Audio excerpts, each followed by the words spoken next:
Senate Majority Leader John Thune has rejected an offer put forward by President Donald Trump regarding the way forward on an important electoral bill that is being considered in the United States Senate. Speaking on Tuesday, the Senate Majority Leader indicated that there were no sufficient votes in the Senate to consider the strategy that was proposed by the president regarding the way forward on the bill that has been referred to as the Safeguard American Voter Eligibility Act, or the SAVE Act. The strategy that was proposed by the President of the United States was for the Republicans in the Senate to push the bill forward if they wanted to oppose the bill. However, the Senate Majority Leader indicated that the strategy was not feasible based on the current state of affairs in the Senate. The Senate Majority Leader indicated that the simple fact of the matter was that the votes were just not there to change the way that the filibuster was being conducted in the Senate so that the Republicans could force the Democrats to engage in the talking filibuster on the Senate floor. This was in direct response to the call that was put forward by the President of the United States regarding the way forward on the SAVE Act, which is a bill that would require citizens of the United States to provide documentation of their citizenship as proof that they are eligible to vote. During his comments on Tuesday, Thune stated that in order to change the rules regarding the filibuster, there would have to be support that currently does not exist in the Senate. The filibuster is a long-standing procedure in the Senate that permits a senator to extend debate on a legislative measure. It effectively delays or blocks a vote on a measure unless a supermajority of the Senate votes to stop debate. Recently, the debate over whether or not the filibuster should be changed or eliminated has been a recurring problem in Congress. Thune stated that both of the options presented by Trump, eliminating the filibuster or a talking filibuster, do not have the votes necessary to pass.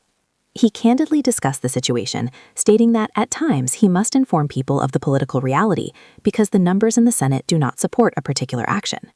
The votes simply are not there for the elimination of the filibuster, and they're also not there for a talking filibuster, Thune said.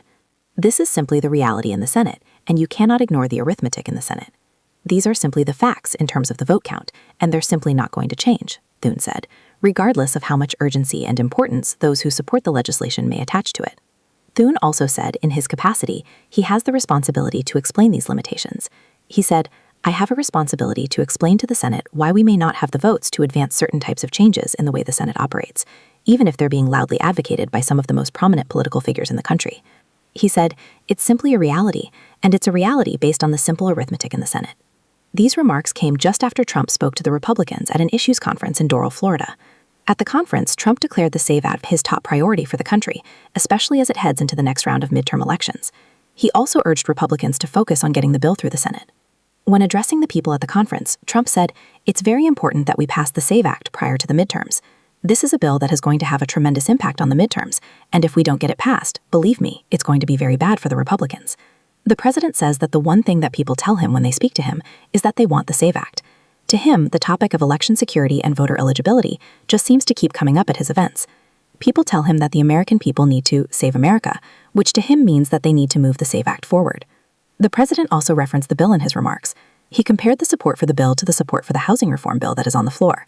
He said that the American people just aren't that interested in the housing bill. He said that the SAVE Act is the rallying cry for the American people.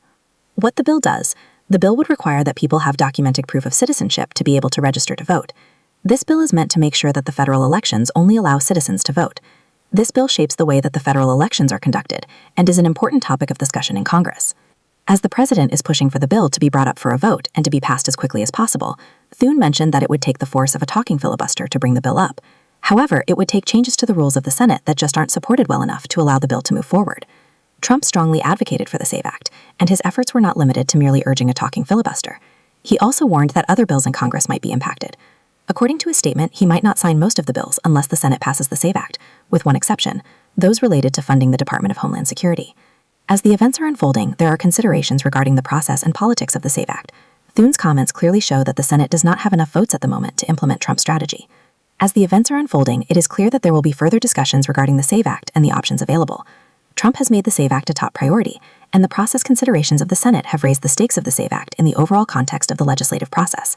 In the next part of the article, we will discuss the political context of the SAVE Act and the events leading up to the recent exchange between the Senate leadership and Trump.